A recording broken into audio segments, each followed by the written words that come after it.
স্বামী মারা যাওয়ার সাথে সাথে কি স্ত্রীর নাকের দুল, কানের দুল, হাতের বালা এগুলো খুলে ফেলতে হবে?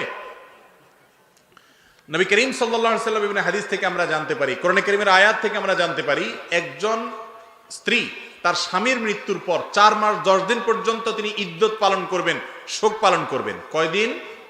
4 মাস 10 দিন। এই সময়টাতে তিনি প্রথমত বিবাহ শাদী করবেন না, কারোর সাথে বিবাহ শাদীতে বসবেন না।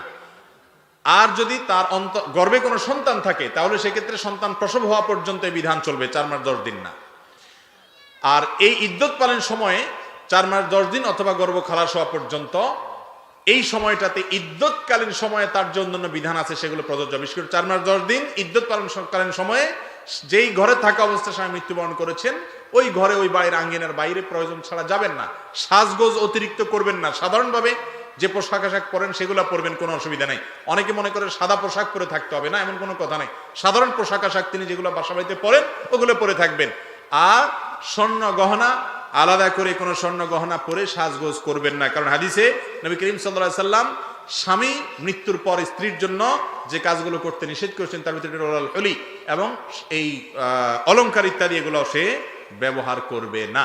অনেক ওলামা ইকরাম অবশ্য বলেছেন নাকে যেগুলো আগে থেকে আছে, ছোটখাটো শরীরে যেগুলো আগে থেকে আছে সেগুলো থাকতে পারে, নতুন করে কোনো গহনা ইত্যাদি পরবে না।